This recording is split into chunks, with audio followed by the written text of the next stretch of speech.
Hello and welcome to Tartan Touchdown episodes. This is episode 5, our regular look at what is going on in the world of American football. This episode is our Super Bowl 59 preview show, and all the chat tonight will be focused on the big game in New Orleans. In a repeat of Super Bowl 57 with the Eagles and the Chiefs trying to win the Lombardi. As we should all know, the Chiefs are going for the three-peat, and apologies Pat Riley, but I'm not paying you for using that term.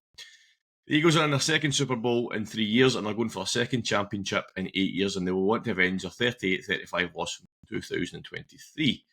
Now, to preview this game, I decided I needed some experts to take me through it. Unfortunately, there was none available, so you're just going to have to put up with the whole Tartan Touchdown team to talk me through the key aspects of the game.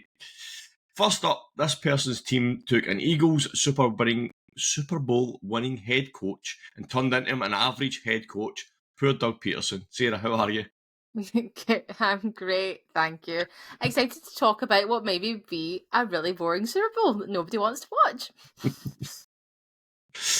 Next, this guy has some recent experience of celebrating 2 Super Bowl wins. When I say recent, I am comparing it to the Cowboys though. Gav, how are you? Very well, Dan. And I'm going to say thanks, Sarah, for setting us up for this pod, and good night, everyone. Hey, people might want to listen to us talk about it, and then they don't. Then that's it. That's it. Our chat will be more exciting than the game. That's what she's trying to say. See, that's it. Ahead of our dive into each team, make sure you're following us on Instagram, as we've been putting out some amazing Super Bowl memories this week on the reels and on our stories. So get involved and let us know what your favourite Super Bowl memory is ahead of the big game. Right, let's start with the actual preview of the show. So we're going to start with who are the slight underdogs. The UK bookmakers have got the Eagles at 21-20. I know those listening in America will go on different fractions and stuff like that, but if you don't gamble, that basically means that you need to put £20 on the Eagles to win £21 back. So it shows you how tight they predict this game to be. And please remember, gamble responsibly. So the Eagles started the season 2-2, and then they went on a 10-game winning run and finished the regular season as NFC East champions with a 14-3 record. Gav, even though they were in our division, I feel that the Eagles went a wee bit under the radar for quite a lot of the regular season. A lot of the focus was on how well the Commanders were doing and how bad the Cowboys were. Did people just forget about the Eagles in the regular season? I think that's exactly it, because if you actually look at the results, you would expect people to be looked at them as contenders the whole way through, but as you say, everyone was really excited to see Jaden Daniels doing so well in the East in particular. I guess Cowboys want to be more relevant than they really are. But actually, I think if you look across the conference, obviously everyone's expecting the Lions to do well. And in the regular season, they were doing incredibly well. You had that hot start by the Vikings, whereas the Eagles were a slightly slower start to the year. But fly under the radar they did. And I don't think anyone would argue that they're the best team from the NFC this season.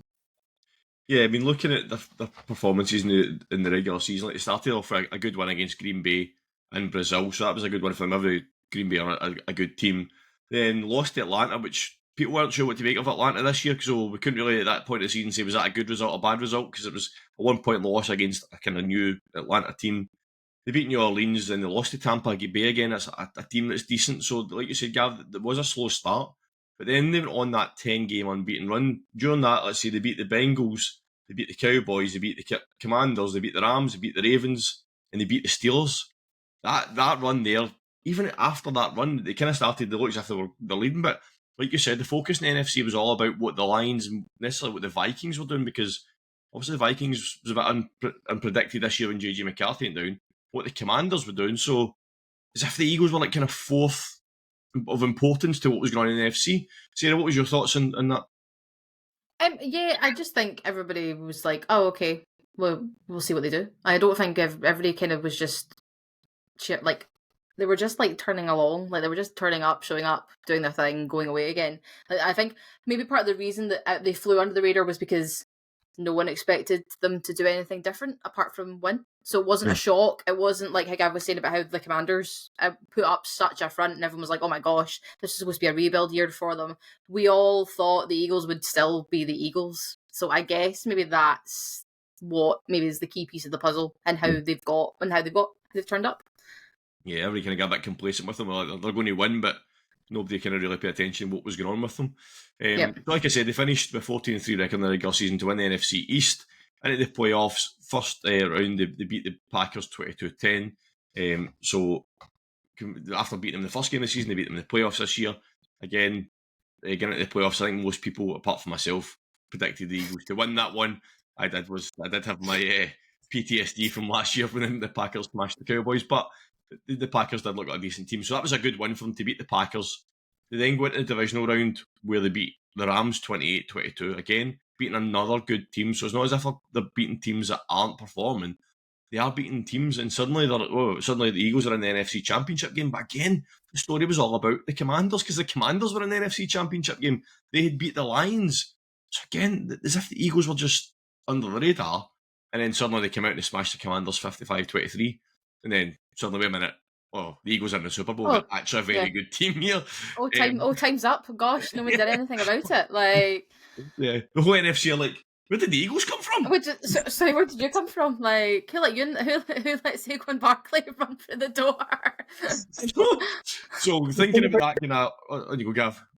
I was going to say, the thing about the Eagles is they're not one of the most storied franchises in the NFL, but they're a team that's just always there. Obviously, they're beaten Super Bowl contenders from 2 years ago. They won the Super Bowl back in 2018, which is certainly more recent than any of our teams have been in that game. So, they're a team that's always been in the conversation, whereas, you said, you've got teams like the Lions, like the Commanders, who I think everyone was willing them to have a bit of success after such lengthy droughts. I mean, maybe, depends on your divisional allegiances, but I think that the general consensus is they wanted them to do well. So I think that's perhaps one of the things that's perhaps not switched people on to the Eagles, in the sense that they've always been solid, but maybe, they're not thought of as being exceptional, and maybe not a team that, particularly in the States, because I've got to say, like, maybe being an ocean away, I don't feel the same kind of hate for the Eagles that a lot of other people do from the NFC East. But I think, there's a lot of Americans, they don't want to see the Eagles in the Super Bowl any more than they do the Chiefs. Yeah, who would have known it, eh? Who'd have thought? So looking at that run the Eagles done through the playoffs, like, how was that expected? Was it, did we kind of just think, like you said, they were just going to win, or what was your, to sum up that playoff performance for the Eagles?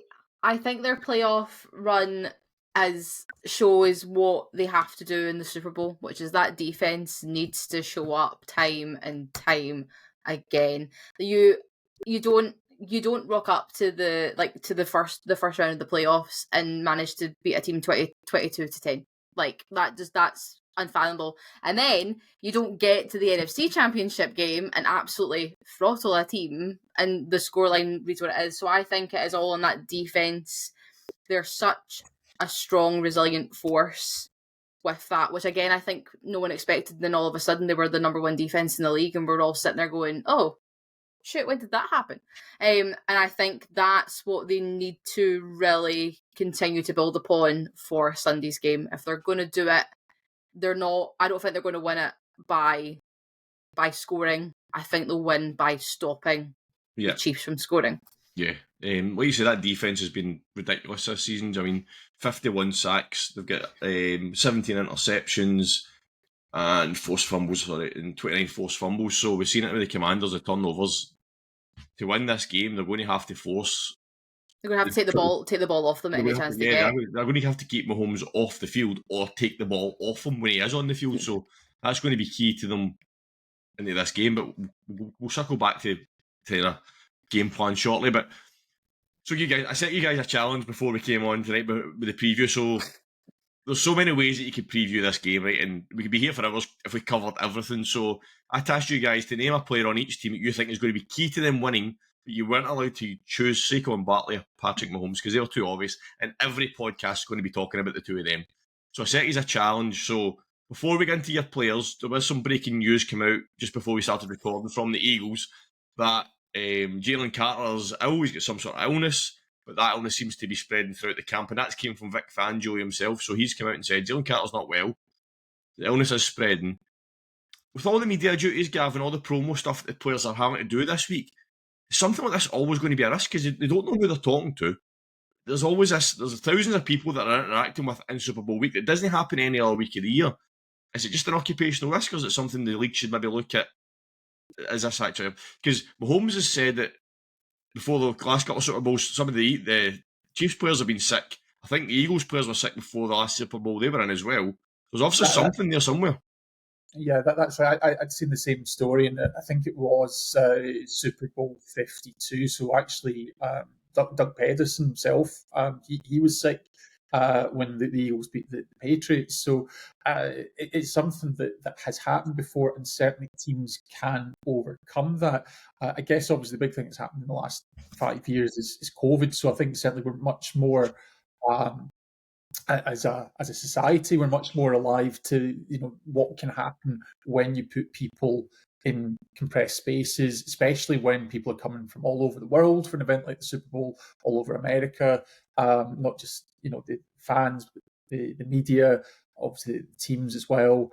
So there's various different elements that are coming into play there, and I guess the other thing you've got to think about is it's quite a stressful time. There's a lot going on. So people, certainly from the players' perspective, they get to the end of the season, they're tired, and you are, despite all the nutrition, all the best advice in the world, you are going to be exposed to these kind of things now.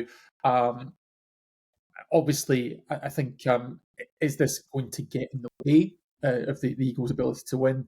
Not necessarily, but when we think about football, in terms of such fine margins, anything that you can do to boost your performance, boost your health, basically going into the game, is going to be a potential differentiator. So I'll be honest, I can't see them really changing the protocol significantly, just because of what it means to the league, what it means to the players, what it means to the media. Is this perhaps going to inhibit the Eagles? I think it's a possibility, but I don't think any of us are going to change our predictions on the basis of what's come out today. Perfect. Right, so first up we're going to come for the Eagles and our three key players for the Eagles for this game that are not Saquon Barkley. So, Sarah, I'm going to come to you first. Who is your key player for the Eagles going into the game? It's going to be Devontae Smith is going to be my key player, especially for the Eagles offense. I could sit and pick all the defensive players, but that we'd be here all night. So like his constant performance, his ability to play under pressure, and I think they have significantly contributed to the team's success this year. So if you look at his season performance, so he had 68 receptions for 833 receiving yards and 8 touchdowns in the regular season. So he's a reliable target. They know he can get it. He's such a precise route runner that he can just create separation. And if anybody would like to know, in the previous Super Bowl mashup he recorded 7 receptions for 100 yards. So he's done it before. He can do it again at the next level, I think, for them this weekend. So when you told me that before we started recording, I said, yeah, that's an interesting pick, because most people are going to think AJ Brown is going to be the key guy. When I look at the stats over the regular season and the playoffs, Devonta Smith had more catches than AJ Brown. The difference is AJ Brown's average yard per catches is much higher. So AJ Brown just shy of 1,200 yards, and Devonta Smith's on 954. But they both get 8 touchdowns as well. So they are actually kind of even with each other. So it does give Jalen Hurts that double threat on the outside, doesn't it? Yep, and it also allows that shows you almost what the game plan is. The game plan is that they use Smith when they need to gain the smaller passes and the smaller yards, and then they know we can use AJ for the big throws, for what we need him to do when it's 3rd and 10 and we need to get down the field. Yeah. So I think by using both of them together is their key component for their wide receiver core. Yeah, looking at both of them, so Smith actually averaged 12 yards a catch and AJ Brown just under 16 yards a catch, Gav. They have 2 wide receivers that pretty much every catch they make is going for a first down. Is going to be key against the Chiefs, isn't it? Yeah, I mean, you've obviously got to keep the ball out of Patrick Mahomes' hands as much as you have to score yourself. And I think, obviously, any good defensive coordinator in the NFL is going to game plan to take to try and take your biggest strengths away. So I think obviously everybody's thinking everyone's thinking Saquon Barkley, but then when you go to the air, obviously who are you going to put your CB1 up against? And I think what's really interesting, speaking to that balance that we've seen this season, actually, if you look at the Super Bowl last time around, Devonta Smith was targeted 9 times, AJ Brown targeted 8 times. AJ Brown finished slightly under. Devonta Smith, he had 6 for 96 and a touchdown. Again, slightly higher average reception. So maybe, just in terms of the types of routes they're running, the types of plays that are being called, obviously, they're brought in for slightly different situations. But I think, as we know from that previous game, Kadarius Toney made a big play for the Chiefs in that previous Super Bowl. We are going to talk about the keepers, we're going to talk about the stars, but actually it's about how you spread the load, because you can't rely on one bell cow to get it done. Well, Gavin, what we'll do is I'll just continue and let you do your player, because we've just realised it's just related into that anyway. So on the flip side, Dennis picked Devonta Smith as her key player for the Eagles. Who's yours?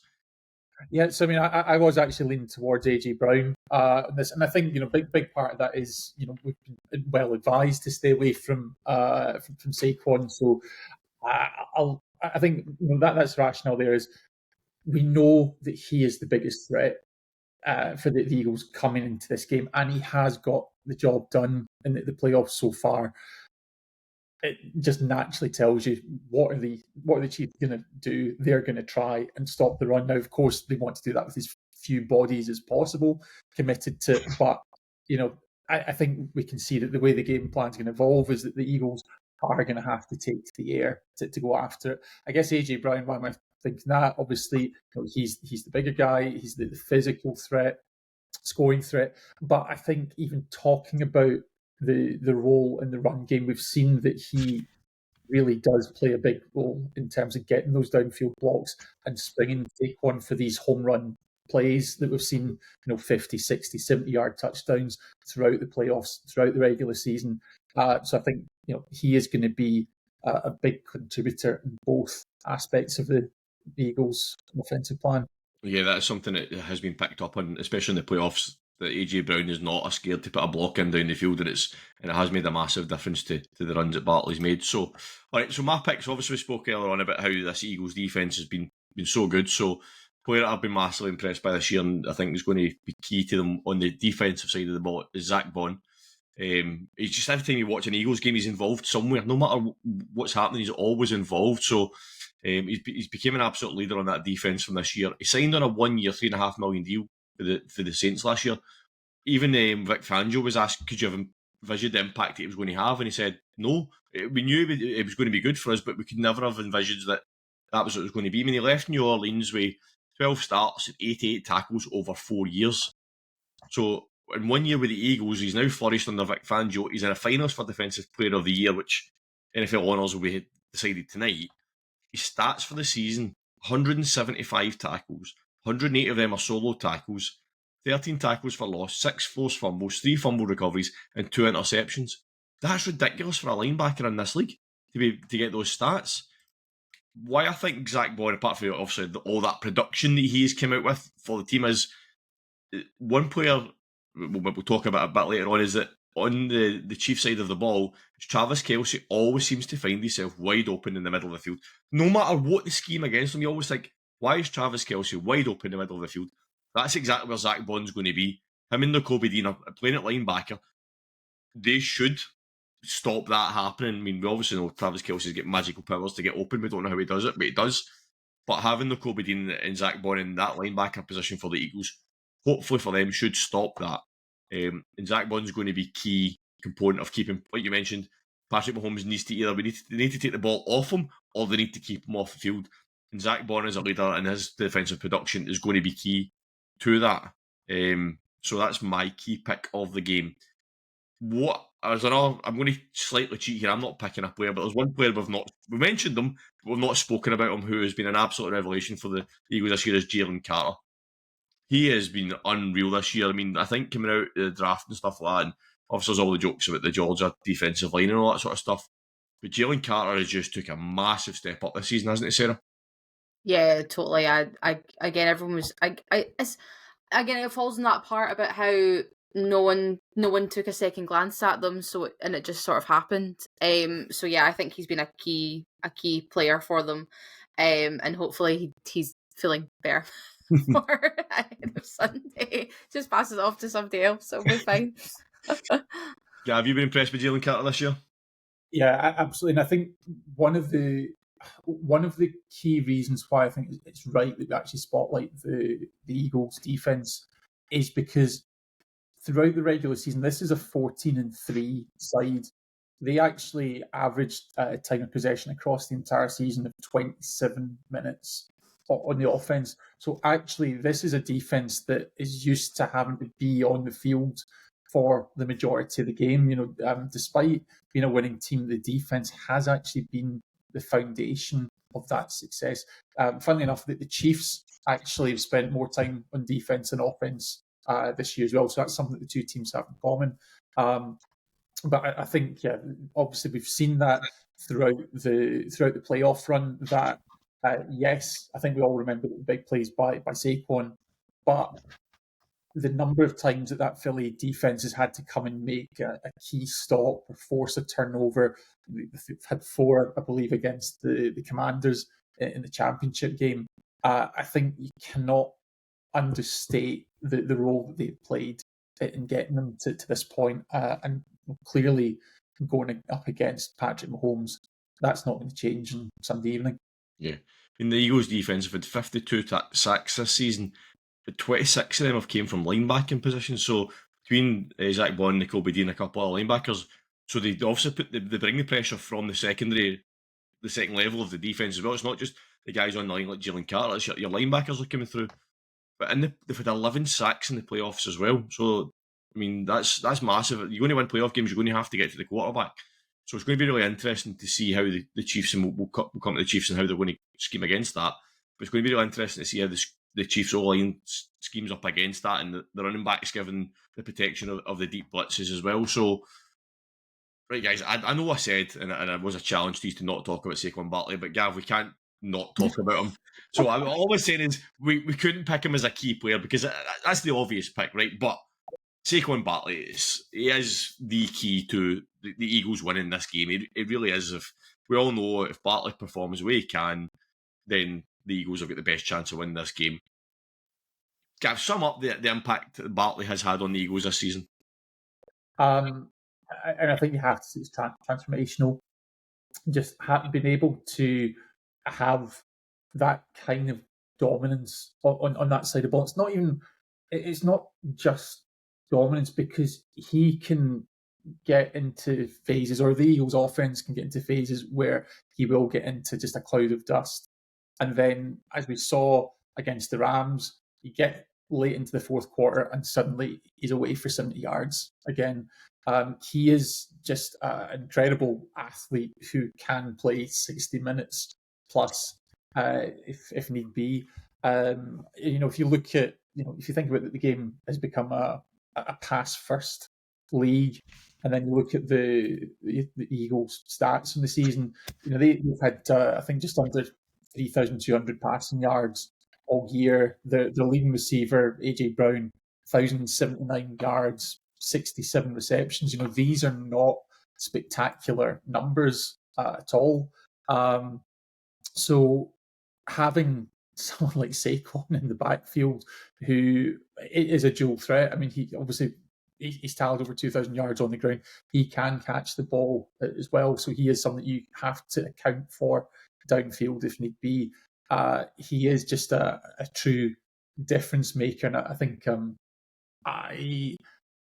my regret, as I think we've probably talked about before as a Giants fan, isn't so much that we didn't keep him, but that we weren't able to utilise him in the previous 6 years to this level.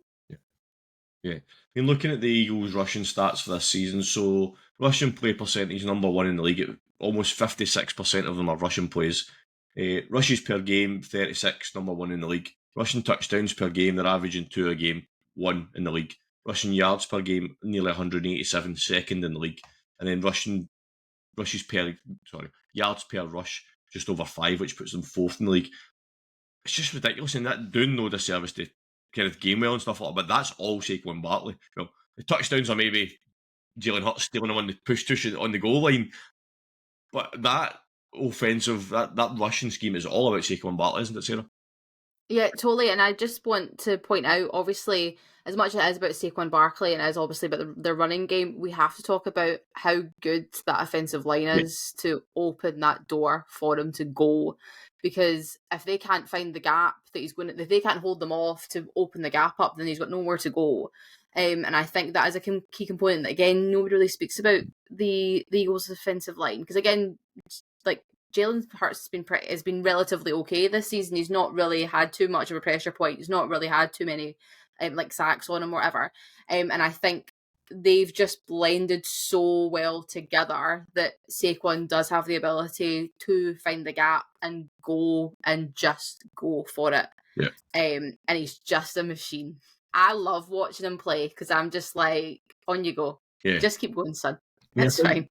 Obviously, we talk about Derrick Henry, but if you look at defences, there's not many players in the league where defences will be scared of a player. But Saquon Barkley, defences must be terrified to come up against them. A defensive coordinator like Spags' game plan, I'm assuming this week, a lot of it will be how do we stop Saquon Barkley? So if you've got a player in your team that basically takes the focus of a defensive game plan on him, it opens up, we mentioned AJ Brown and Devonta Smith. You're going to have that balance of the run and pass game.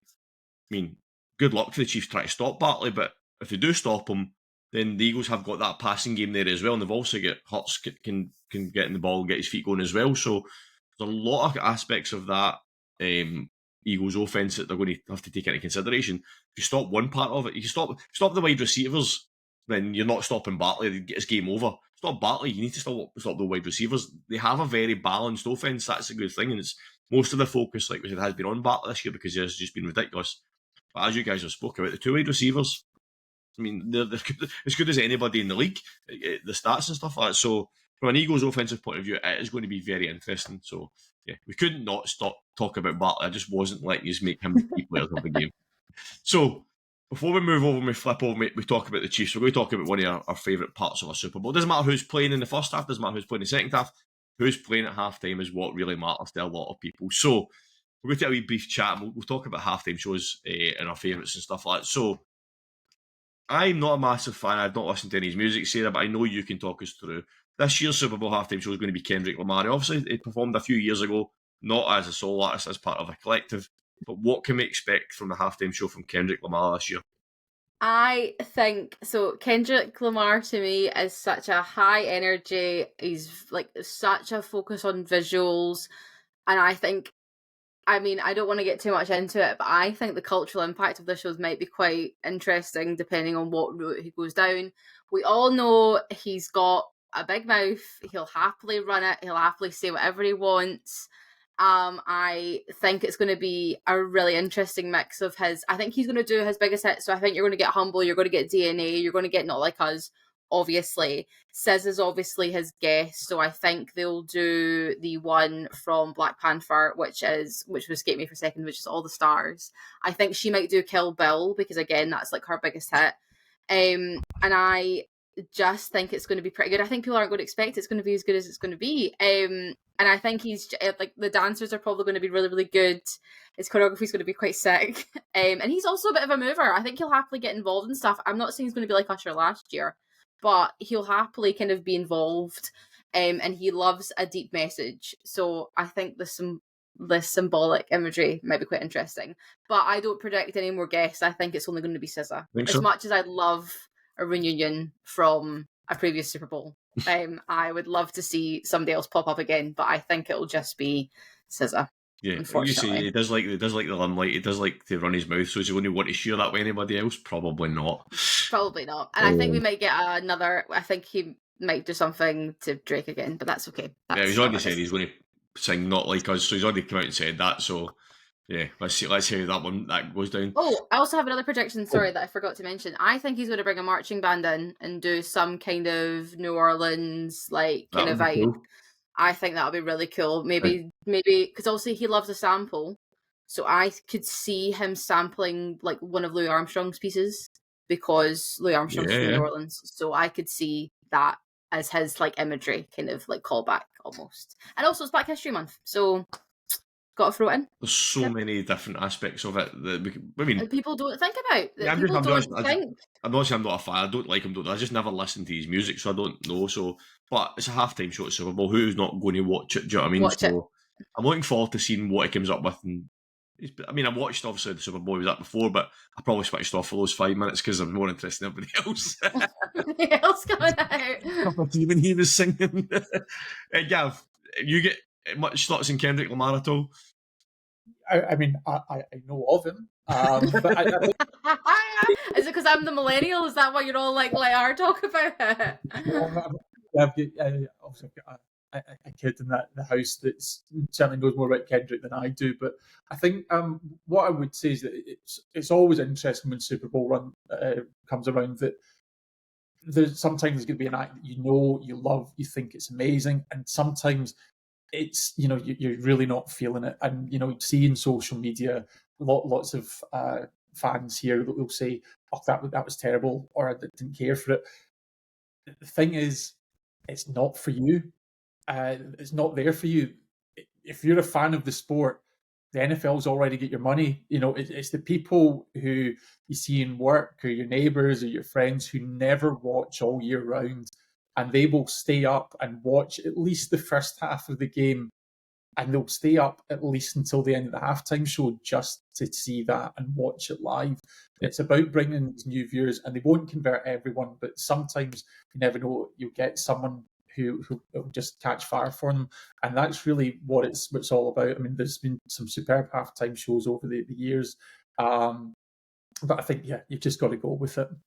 Well, Can I just say one more thing about Kendrick Lamar's show, just as your resident? Can I ask you a question before you say it?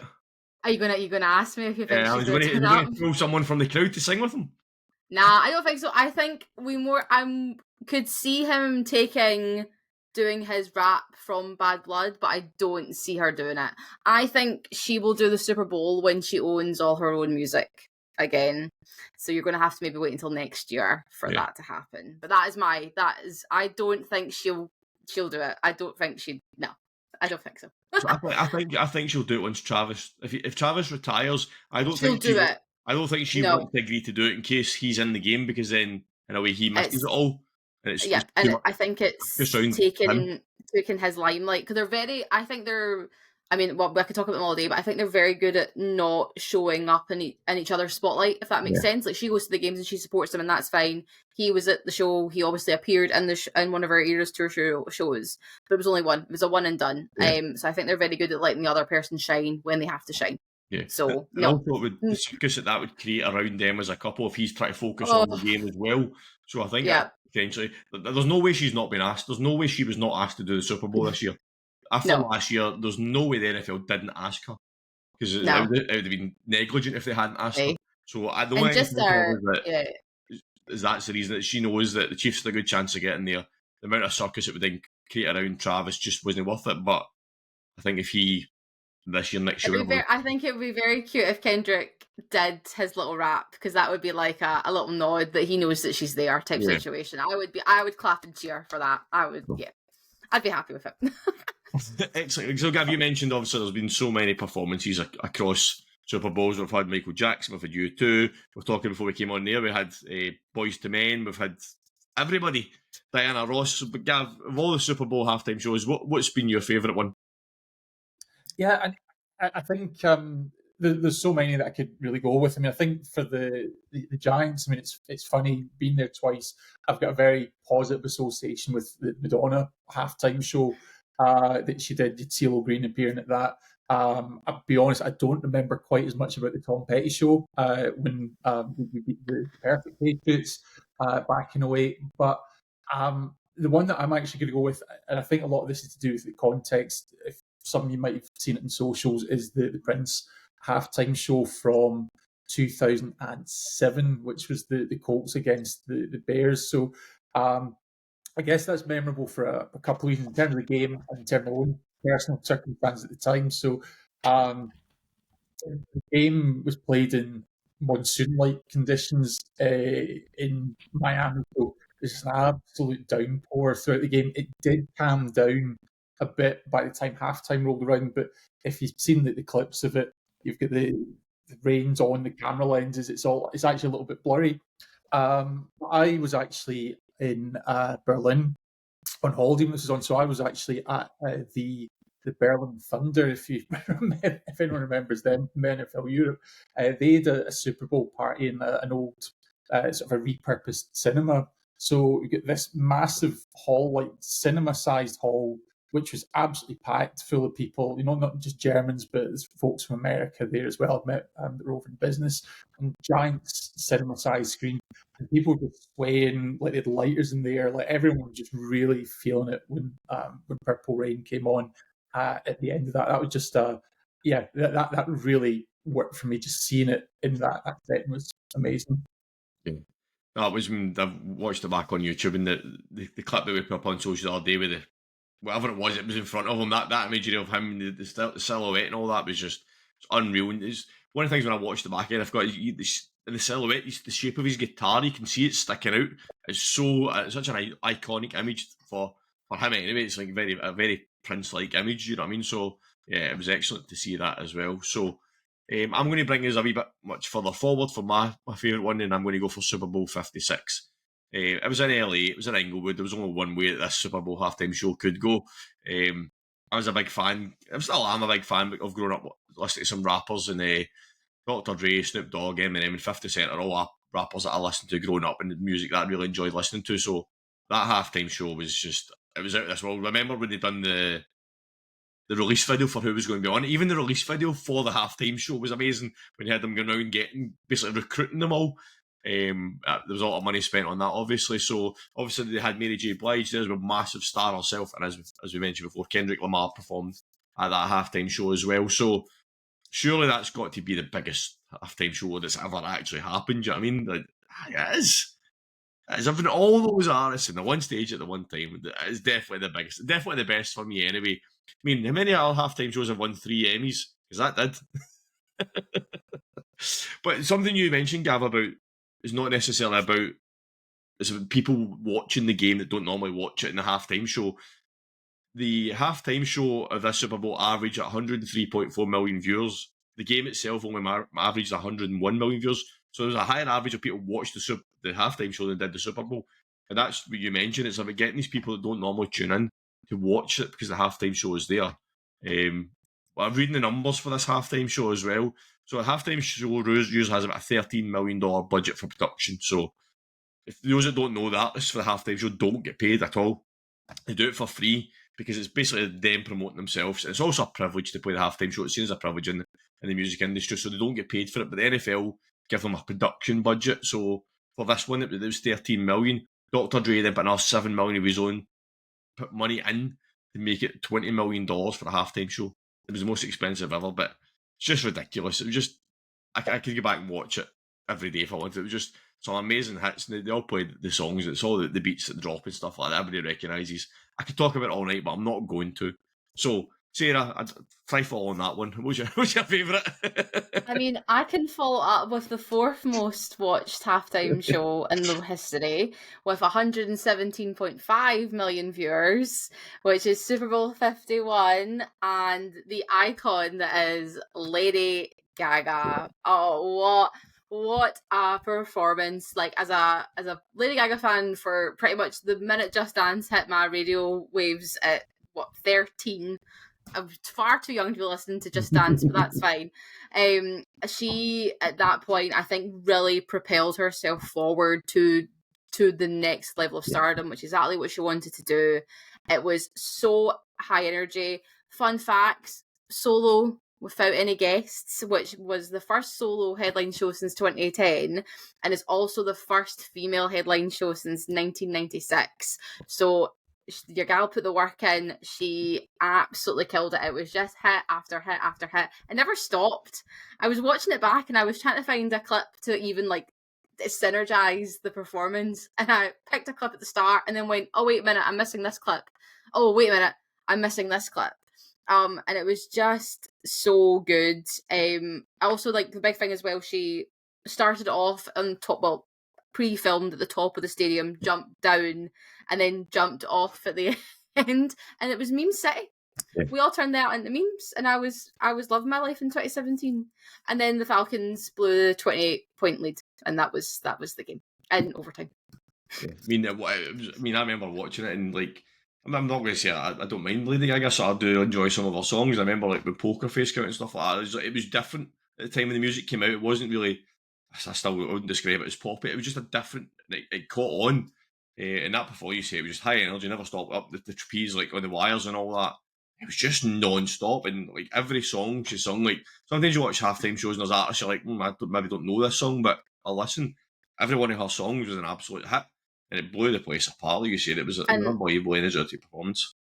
I think as well she brought, because I think a lot, and maybe this is a bit him or whatever, but I think women feel like who perform the halftime show feel like they have to do more than the men do. So she was the high production, the high quality and stuff, and I think even the men that have performed after her have tried to bring up that's her standard. So when you look at The Weeknd's performance, when you look at Justin Timberlake's performance, when you look at Usher's performance, they have now produced the same level that the women who have gone before them have done it. Yeah. And I think that's great, because you had, artists turn up and they would just pretend to play their guitar, not looking at you, Maroon 5, but I'll look at you, Maroon 5. And it's just they didn't have the same energy, but she came and did it, and they went, oh God, we all have to match this now.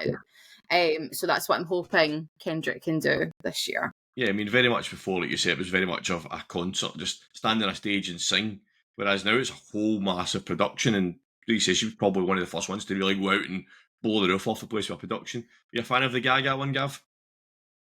Yeah, I think the Gaga one was incredible. I think, like you say, the big theme that you get with that show, but I think with all great halftime shows, it's just energy. It's people that keep going and going. And, it's. I mean, usually you get into 12 to 15 minutes max to go through a medley. So it is rapid fire. You've got the cameos coming in. You've got the little jokes and set pieces. But all the great ones. I mean, I guess name dropping some of the ones that we've not talked about already, like Bruno Mars. I remember lit up a really one-sided Super Bowl in New York. The Katy Perry one. With the left shark. The left shark who didn't know what was going on. Giant tiger. She comes in this giant. Just this giant. We haven't even mentioned Beyonce. We haven't then mentioned the Coldplay one with Beyonce and Bruno Mars came back, and Beyonce fell and got up again, and everyone thought it was part of the choreography, and we clap.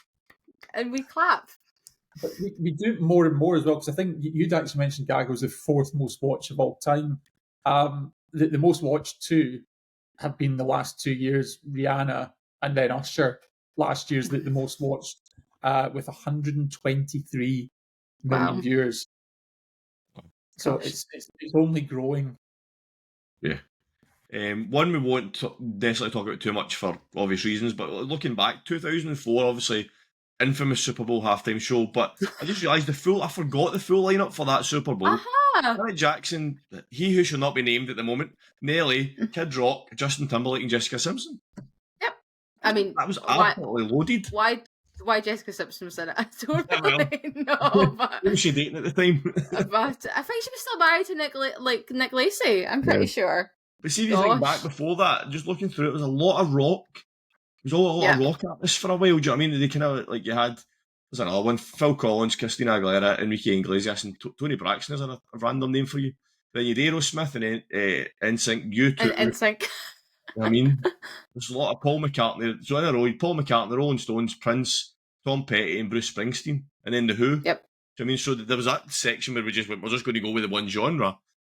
Whereas now it seems to be flipped across. So obviously we've had Rihanna, we've had The Weeknd, we've had the rappers and stuff like that. It seems like I don't know. There's no rhyme or reason to it with Usher. So we're now in a phase where we're just having kind of rap artists being the halftime show. Is that kind of where we're at, or R&B? Is that kind of the theme we're at the moment?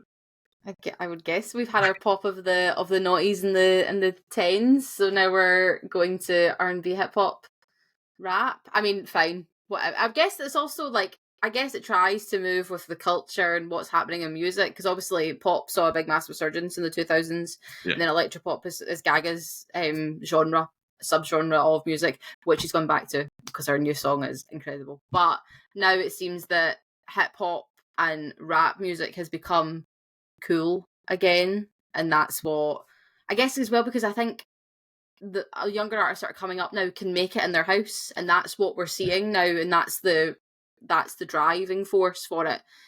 So maybe it will be rap. Maybe it won't be Taylor Swift then. Maybe it won't be Taylor Swift next year. There's a few songs on her album that can maybe fall into that category. Mm-hmm. Anyway, right, let's move back to the game. Halftime show's over. Lights are back out. The lights are out. Production's over. Stage is away. Fans are off the pitch.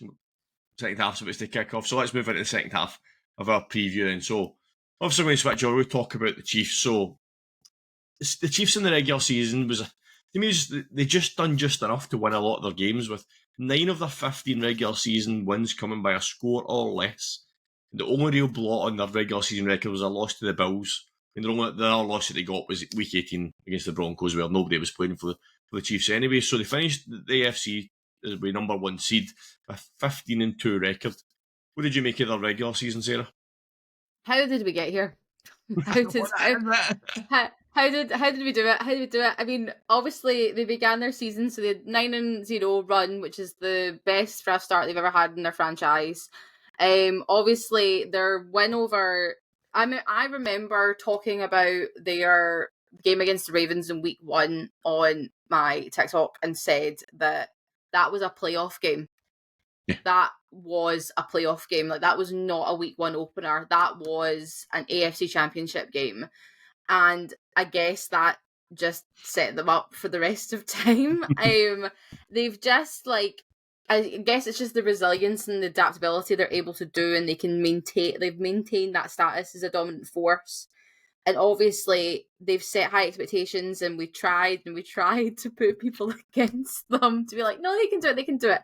And they just kept going, unfortunately. And I don't think it's really, I don't want to get into like whatever everybody thinks about them and stuff, but like, I just think it was how the cards were dealt, and here we are again. Yeah, I mean, coming out this season, I think everybody's thoughts that that season was, it's fine, they can't do it again. I think that's the attitude that everybody thought. They've won it 2 in a row, they've had their chance, they'll know it again. But you said that the run at the start of the season, so they went on that run of winning 9 games. They beat the Ravens, they beat the Bengals, they beat the 49ers, they beat the Bucks. The Bucks are going to turn up, but again, it's still a big win. The other teams they probably should have beaten. Chargers, probably a good win against the Chargers as well, until they then lost to Buffalo. But did we all just forget about the Chiefs like we did with the Eagles and underestimate them, Gav? Did we just think this isn't going to happen and nobody ever paid attention to them? I think we wanted to forget about the Chiefs. I think probably the honest answer. I think it's difficult to forget about the 2-time defending Super Bowl champions, particularly when, like you say, they didn't even lose a game until November this year when they faced the Bills. So yeah, I think everyone knew that they were always there. I think there's definitely an element of really not wanting to think about it too much. I guess the other thing though is, I mean, say you talked about that being a playoff game or playoff level game, week 1 against the Ravens. I think the other factor is that the Chiefs didn't have that many big name teams to play on their schedule this year.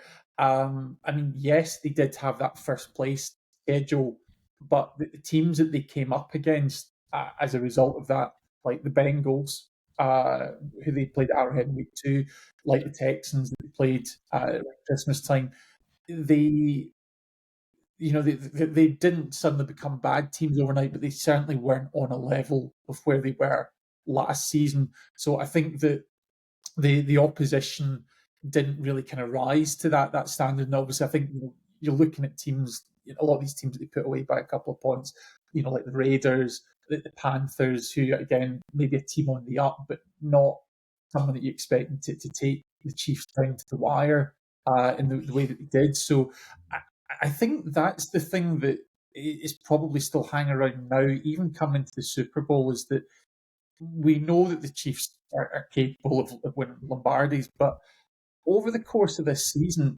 there's a very small sample of like top tier games where you're thinking that's why they're champions. And I think obviously, they did deserve to beat the Bills over the piece. And I think certainly the point about the refereeing decisions, I think they have benefited from decisions because we focus on them. But I think the thing you learn from watching or playing any sports is that every team is going to be a victim of and benefit from refereeing errors at some point in the game, and your job as a player, as a coach, is to make sure that it doesn't come down to that. Okay, so looking at the off season for last year, so obviously the Chiefs back-to-back Super Bowl champions. So looking at the players that they lost last season, they lost Nick Allegretti, their guard, to the Commanders, and the next biggest loss they probably had, they lost Willie Gay, linebacker, and then it was Marcus Valdez-Scandlin. They didn't really lose much of their team last year, so you really got the same Chiefs team from last year. And this season, they managed to keep a hold of Chris Jones. They added Hollywood Brown. Who else did they add? Irv Smith. They added him at the tight end, and Carson Wentz, who's played in that last game of the season where they get absolutely humped. Do you know what I mean? So, yeah, they picked up, obviously, they drafted them well. Xavier Worthy was kind of the key, obviously, pick out from the draft for them. But apart from maybe two players, it's the same Chiefs team that won the Super Bowl last year. So why did we think they weren't going to do it again? Do you know, because it's the same team, same coach, same team, same everything's the same. But like you say, Gav, maybe we all just didn't want to think that it was possible again, and our hopes just became what we actually expected to happen. And then suddenly here we are, number one seed, 15-2, and they get into the playoffs. So they obviously get the number one seed. They get the bye. They get through to then beat the Texans 23-14, and then as we've seen 2 weeks ago, the AFC Championship game that beat the Bills 32-29, and what was Bills had a chance to win the game, as we spoke about the other week. But have they been impressive in the playoffs, Gav? Have they just done enough again like they've done in the regular season? I mean, they've definitely done enough by virtue of the fact that they're here. But I think they've not smashed either of the teams that they played in the terms of the Texans and the Bills. But I think what I would say, I think trying to give credit to the Chiefs, is that they are a complete team in terms of they play all three phases of the game successfully and highly effectively. And I think a big part of that is that actually we've seen over the years that obviously the Chiefs have had to let go of players as they've had to pay money to the top positions, in particular Patrick Mahomes. So obviously guys like Tyreek Hill has obviously had to be moved on a few years ago now, but Mahomes has found a way to work with whatever receivers have come his way, and actually he really has had to do that during this season, because we've seen guys like Hollywood Brown, he's been out for most of the season. Similarly, running back Pacheco went out. They bring back Kareem Hunt, and obviously he's getting it done. So I think you talk about teams finding a way to win, but the Chiefs are doing that in every single area. In terms of key points, you look at the Bills game where they obviously came down to that final fourth down, and it's a cornerback blitz. Get my tongue tied there from Steve Spagnuolo, that really kind of settles it. You think you're getting this big dramatic moment, and Josh Allen has no time at all to get that final throw away. And then throughout the season, I don't think you can even single it down to one game, although certainly the Broncos game from the regular season stands out to me. The number of blocks that they've had on field goals and the number of times they've gotten close. This isn't a team that's just sent out to go and just try and break through the line. They are testing for weaknesses systematically throughout the game. They're looking at their film study. They're knowing where to go after. And, if you're taking 3 points away from the opposition, you talk about a team that's winning by less than a touchdown the vast majority of the victories of the season. These things are going to make a difference between winning and losing. Yeah. Just talking about the rushing game there, so looking at the Chiefs rush, so they're second worst in the league for rush yards per rush. I can't say that, I couldn't say it for the Eagles, I can't say it for the Chiefs. For yards per rush, they're second bottom in the league. I mean, looking at it, I know he was injured for a while, Pacheco, this year, but he's only had 93 rushes, but he's only scored one touchdown. And he has played a lot of games compared to the Pacheco we seen last year. He's only scored one touchdown this year, and he's only had 93 touches of the ball. Compare that to Kareem Hunt, he's got 9 touchdowns this season. So they are basically, a man goes down, and this is the thing it's always been with the Chiefs. It's always next man up. There's always someone, and I think that's what. And I've made this point previously on podcasts that the Chiefs, well, Worthy is maybe getting there, but the Chiefs have never had that elite wide receiver. They've always had good wide receivers. I've compared them to before. It reminds me very much of that Patriots team that Tom Brady had, where he made the wide receivers better, and that made the team better. And I think that's what Mahomes is doing with his wide receivers. But it just shows you that Hollywood Brown goes down to bring Juju Smith-Schuster back in. And the next man up is always good enough. It's not as if they're bringing in, obviously we've seen the 49ers go to their fifth string running back. But whoever they bring in is always good enough to do the job that they want. And I think bringing Kareem Hunt back, I don't think anybody was expecting to see that level of production from him. So like you say, it's an overall balanced attack that the Chiefs have got, and they seem to just be able to do it in all phases of the game. So, what's your thoughts on the kind of run to the Super Bowl then, Sarah? Yeah, like I have been much more, I think, not pleasantly surprised, but much more positive about their performance in the postseason than I have been in the regular season. I think it's been a lot better, and I feel like that's the Chiefs that I know and have watched comparatively. I mean, I'll talk about my key player in a bit, but I think he's again is the star of their offense. Because he is, besides from Patrick Mahomes, I think he is their best player, and I think they know that. And I don't think but the interesting thing is they don't rely on him all the time. They only need him when it comes down, and they need to utilize him correctly. And yeah, like just like you said, I think it's Mahomes that makes the wide receivers look good. It's not the wide receivers that make him look good. Yeah. And that's their key element. And I'll be interested to see what their rushing game is like against that Eagles defense. That's the give and take of this Super Bowl. Yeah, so very much like we did with the Eagles, I've asked you to pick a key player for the Chiefs, and you're not allowed to use Patrick Mahomes as your key player. Gav, who is your key player for the Kansas City Chiefs for the Super Bowl? So, I mean, I kind of talked about it being all three phases of the game, and for me, I think it's going to be a defensive player, which is Chris Jones.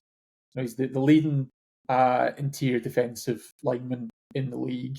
And I think you're looking at a game here where certainly the Eagles side, we tried not to, but we still talk about Saquon Barkley. You need someone who's going to clog up those holes. And, one man alone can't stop the run game, but can certainly slow them down, plug them up, make them face, these longer down and distance situations, and also just get up into the face of Jalen Hurts. Force him to improvise, force him to panic, because I think we know that on the outside, the Eagles have the receivers that can do damage to the Chiefs. So as much as Spags loves to throw the defensive back blitzes, I think you want to be getting the pressure from your front floor. And that starts off with Chris Jones. And I'm sure I've slipped the tongue about 3 times trying to get that out, but I'm sure you'll follow. Yeah, Chris Jones is just an absolute game wrecker for the Chiefs, isn't he, Sarah? He was a key player for them to hold on to. We were talking about who they were going to lose and who they were going to keep. He was the big question mark, I guess, because we knew Patrick was going to be fine, and we know that Kelsey doesn't necessarily take as much of a pay jump from the Chiefs because he utilizes that in other ways. So he, does his sponsorships and his podcasts and whatever. And he is the key player on that defense. And also, even just watching, when you watch him on the sideline, when you watch him around the other players, he is the driving force of that side. He is the one, he's the hype man. He is the one that tells them to get it done. And I think he is the key component of that defense. So far we've talked about prediction players that are going to make a match. We've kind of went for players that are going to make an impact big time in terms of running back. Well, no, we don't do running backs, wide receivers, linebackers. So my key player for the Chiefs is actually someone who probably doesn't get the limelight. His position doesn't get what's focused on. And we mentioned it with the Eagles. Their offensive line doesn't get mentioned. My key player for the Chiefs in this game is Joe Tooney. He needs to protect Patrick Mahomes. You can forget everybody else on this Chiefs roster. This guy is going to be key, because if Patrick Mahomes can't be standing up in the pocket, the Chiefs aren't going to win this game. And on that blind side, he's going to be key to protecting him. And I listened to, I think it was Andy Reid talking about the other week, or maybe basically saying, no matter where they put on the line, he just doesn't complain. He just gets on with it. He's moved along that line. He's now at left tackle, sorry. And he's just doing it as if he's done that all his life as well. So we mentioned that Eagles defense being so aggressive. Like, obviously mentioned the defensive line going to get through, but then when you've got those blitzes coming from the secondary, from the linebackers, Joe Tooney's going to have to have his head on a swivel on that left side the whole game. He is one of the best in the business of protecting his quarterback. Like I said earlier on, the amount of sacks that the Eagles defense have got this year, that's naturally the weak side of a defense, is the blind side of the quarterback. So Joe Tooney, for me, is going to, they need to keep Patrick Mahomes standing, or they need to give him time. We know Mahomes is like, and we'll maybe talk about him in a second, even though we're not meant to. He needs the time to get out of the pocket. I mean, and when he's rushed out of the pocket, it's maybe a bit different, but when he makes a decision to go out of the pocket and look for the passes, he needs that protection from his line, and Joe Tooney is going to be massively key to keeping Patrick Mahomes on his feet and not on his backside if the Chiefs want to win this game. So that's my key player. Right, Sarah, we'll come to you. You hinted at him already. I was going to, at that point, I wasn't going to go, I'll just let you do it, but no, we're sticking to the script. I was just like, we'll come to it. We'll temper your excitement for a wee second, but tell us who your key player is for the Kansas City Chiefs. Oh, well, okay. My key player is Taylor Swift. No, just kidding. My key player is Travis Kelce. I think, yeah, he is the real deal. He is one of, if not the greatest tight end that the game has ever seen.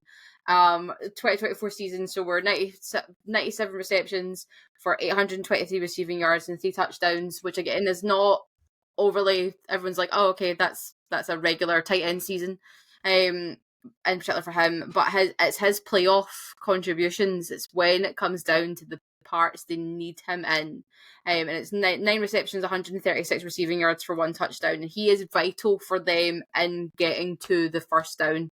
He is always somehow open, which no one ever does. We spoke about it earlier, but how is he standing wide open in the middle of the field? No one knows.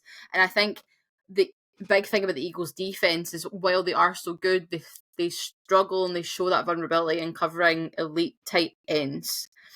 And this will be a key factor, because I think the Eagles' defense can do everything else. I think that's the thing they'll need to have worked on in these past 2 weeks. Yeah, and it's just that connection. It's just that Mahomes and Kelce matchup, and or as we like to call it, it's Tay Voodoo. It's Taylor Swift voodoo, because it does exist and it's happened to other people, and it's now happening with the Chiefs in a positive way. So yeah, I just think he is a force to be reckoned with. His track record is there for the postseason, and he is the key factor in their strategy. Yeah. And going back to who your first pick was, it's one of those ones we need to take the first answer. The Chiefs are undefeated in Super Bowls and Taylor Swift's been there. They're undefeated. I was whittling off some stats earlier, which I have now completely forgotten, but there's something stupid like they're 8-0 for when she's in appearances. It's just that Tay Voodoo. I'm telling you right now, nothing gets past Taylor Swift, not even Super Bowls. So yeah, I would love to see her happy, obviously, but I'd also not. It'll come to prediction. Don't give predictions yet. I know, sorry. I won't see my predictions. Gav, let's I just won't talk see my a crazy one. bit more about Travis Kelce here, because ultimately, he is effectively the Chiefs' most key player on the offensive side of the ball, apart from Mahomes in terms of attacking sense. As I mentioned, Joe Tooney's key to protecting Patrick Mahomes, but in terms of scoring and moving the ball down the field, it's Travis Kelce. Travis Kelce this season only has 4 touchdowns. That surprised me. And you mentioned Gavin or chat on in the AFC Championship game, he had 2 catches for 19 yards. So he is a bit hot and cold this season. But what I think of Kelce is it's not necessarily the scoring. Like obviously we've seen seasons where he'll go and score loads of touchdowns on games when he'll 2 or 3 touchdowns. He just comes up with a big play at the right time on that 3rd and 6 or 3rd and 7 or the 4th down. He's always open. He doesn't get the stats in terms of he scored X amount of touchdowns, but the amount of key plays that he creates for the Chiefs is vital to this team win, isn't it? Yeah, I think there's no doubt that he brings a lot to the Chiefs, and I think as much as he was quiet against the Bills, he had a big game in the divisional round against the Texans. But I don't think it's not even plays or stats with Kelce, but I mean, American football ultimately is a chess match between the coordinators. So he is someone that, as a coordinator, you are often going to try and scheme to take away. But the question is, what are you willing to give up to stop him? And on the flip side, Kansas City, what are you going to do when they take him away? And that's the thing we can see with Patrick Mahomes. He can improvise. He can, we've seen him running more and more himself in the playoffs, particularly around the goal line. And he will get the best out of receivers, whoever they are. And certainly they have gotten healthier as the season's gone on. I think the other name that I'll maybe drop in there we've not talked about is DeAndre Hopkins is now with the Chiefs, who I think you'd certainly say is past his peak. But if you're thinking about 2 years ago, I mentioned Kadarius Toney, who is just a write-off. He was still able to make a telling contribution, a decisive contribution actually, to that Super Bowl victory that the Chiefs had. You are just looking across that receiver room and thinking you only need some of these guys to be able to step up and make 1 or 2 plays. And it's just knowing that when the time's right that you're able to do that. Yeah. Here's a question for you. Are the Chiefs going to run the same play to score a touchdown for the 3rd Super Bowl in a row? That fake motion back out that they've scored on the last 2 Super Bowls with, I can't remember, I think was it Sky Moore or Rashid Rice scored it, one of the 2 of them, and then the one Tony scored on it as well. So there's that play that they run, and they've scored on it in the last 2 Super Bowls. So interesting to see how that one plays out in terms of that. But like you said, wide receivers, anybody can catch a Super Bowl winning touchdown, as Kadarius Toney has shown. Probably the only catch he's made in his whole life, to be fair. Anyway, let's we have to talk about him. We mentioned his name there, Patrick Mahomes. Chiefs aren't going to win this game without Patrick Mahomes giving us a bit of Mahomes magic. So I'm not going to get into the GOAT conversation because I don't think that's fair. He is ultimately probably the best quarterback of the last 5 years, I would say, anyway. What else can we say about Patrick Mahomes that's not already been said? Is there anything else to say about him? Nah. I just there is nothing to add, is there? It's just that Mahomes magic, and I hate to use that phrase constantly, but he just finds a way to do it.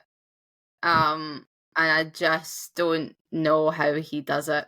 And how he can turn what seemingly not very good players into quite good players. And yeah, that's it. Yeah, one thing I think is incredible about Patrick Mahomes is he is fiercely competitive. You can see it, but he just always looks like he's enjoying playing the game. Doesn't matter what's going on. Like when he has that ball in his hands, he just looks like a kid in a sweet shop all the time, doesn't he? Yeah, he's unflappable, and I think you see that in some of the plays that he's made throughout the years. Just being able to throw these sidearms and falling down. He had the touchdown that he passed you through against the Texans, where actually he was falling down forward as he got the ball away. He just knows what needs to be done. But he's unflappable on the field. He's unflappable off the field, because I think one of the interesting things from media, I'm going to say media day, but it seems like it's just media week, is some of the questions that he's had thrown at him. He was asked who's his favourite referee, what's his favourite Italian dish, and he come and steal the American men's flag players' jobs. I think he's politely volunteered to be coach because he might not be up to it by the time the Olympics rolls around. So, he just, whether it's, dealing with, 4, 5, 6 defensive players getting up in his face, or whether it's just a media scrum, nothing seems to faze him. Yeah. There's no superlatives left to describe him. He is just an elite player, and it'll be interesting to see how he shows up in this game like he has in the last 2 Super Bowls anyway. Alright, we're going to get on to predictions now, folks. See, I don't know if I've put a wee message in the chat. Did you see it? Perfect. Yeah, I'm ready. What I want you to do first for me is I want to give you, this is where we just go completely off script, and this wasn't planned before we started recording. I've just thought of the idea. I want a random prediction of something that is going to happen in the game. So, Sarah, I'll come to you first. What random thing is going to happen in this game? Okay, so my random prediction is also completely out there, so go with me. I think that the Eagles' defensive line are going to sack Patrick Mahomes, and Patrick Mahomes gets hurt, and Carson Wentz has to come on. Ooh. That's a game changer, that one. That is so then it becomes Carson Wentz against his old team, against his old backup QB. So I'm going to let's expand on it. When in the game is it going to happen? Because if that happens with 5 minutes to go, the game could be done by then. I'm going to predict he's going to get injured right before the half, and he doesn't come back out. Perfect. Right, just to add to my bet slip, because I'm going to have to put a bet on this. Who's going to injure him? I mean, any of them. I'll say any of them. All of them, all 5, go. Like, no. I'm going to sack him at once, and that's why he's going to sack him at once, and he's just flattened. No, just kidding. I really don't. No. Okay, well, I put it out there now, so sorry, universe. Chiefs fans, if this happens, you can blame Sarah. Yep. Right, Gav, what's your random prediction for the game? I feel bad because Sarah's now brutalised, one of the best players in the game, and I feel I have an inkling of where our match predictions are going. So I want to give some credit to the Chiefs, and I've praised them already in this show, and I've done it, I think, in previous reviews that we've done, and say that I think the Chiefs will block a field goal during the course of the game. We saw them, say they did it so well against the Broncos.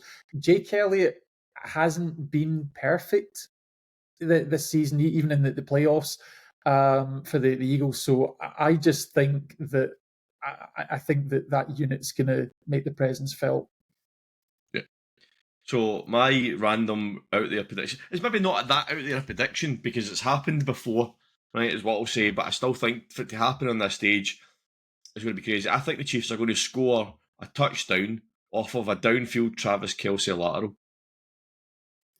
I think he's going to.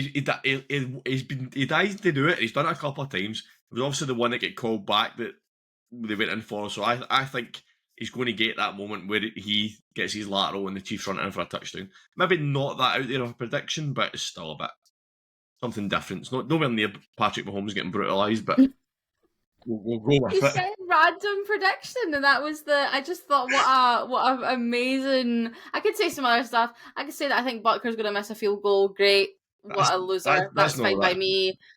It's not unlikely. The game's going to end on the game is going to end on a Eagles defensive punch out. As in they'll punch the ball out. That's something we never spoke about actually. Something about the way the Eagles train for that. So, I mean, it could be like one of the games that we've seen in the UK this weekend when it finished 2-0. Imagine that, Super Bowl finishing 2-0. 2-0? Oh, God, I'd be asleep. Nobody manifested 2-0 Super Bowl plays. I'm not doing it again. No, I can't do it. No more Super Bowl 50s. Not right, for me. This has probably been the longest episode we've had yet, so let's wrap up because people listening and watching will be starting to get tired of listening to our voices. So, let's get to the key aspect in who's going to win, right? So I'm in a situation where, do I want my most hated rivals to win this, or do I want to suffer hearing about the Chiefs and their three-peat? I wouldn't wish this on my worst enemy. So what I'm going to do is I'm going to let you guys call it first, and I'll come back to myself. I'm going to. The benefit of being the host, I get to choose who goes first. So, Sarah, give us your prediction. A winner and a score. I'm gonna go 32-28. I'll say the Eagles. Okay. Gav? Yeah, okay. I was moving on before you change your mind. Yeah, go. I won't say anymore. I will go. I'm going to go 30-23. I think when we get into scores, we get really. I don't care. I'm going to go 30-23 in favour of the Eagles. Okay. I'm going to go 37-34. Walk-off field goal winner from Alison Butker. I think they're going to do it. I don't want them to do it. I don't want the Eagles to win either.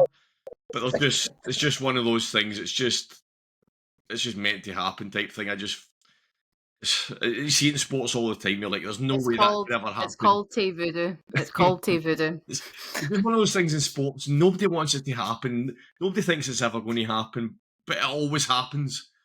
Well, we've set it up for you, Dan, because I think you've trailed. I think Sarah and I, we've kind of tied in the. Don't listen to me, folks. You've been terrible. Don't be listening. But the thing is, I've went with my heart more in my head a few times. That's been my problem. That's what's done me, because I've just not backed the Eagles to win a single game. And look, here we go. I've done it again. So maybe this is it then. Maybe this is the running. This is the running commentary. I've just put a curse on the Chiefs. No, this one isn't more of a. I'm predicting against the Eagles because I am trying to be impartial with it being a Super Bowl. I just think the Chiefs, they just always seem to get it done, and I just think they'll do it again.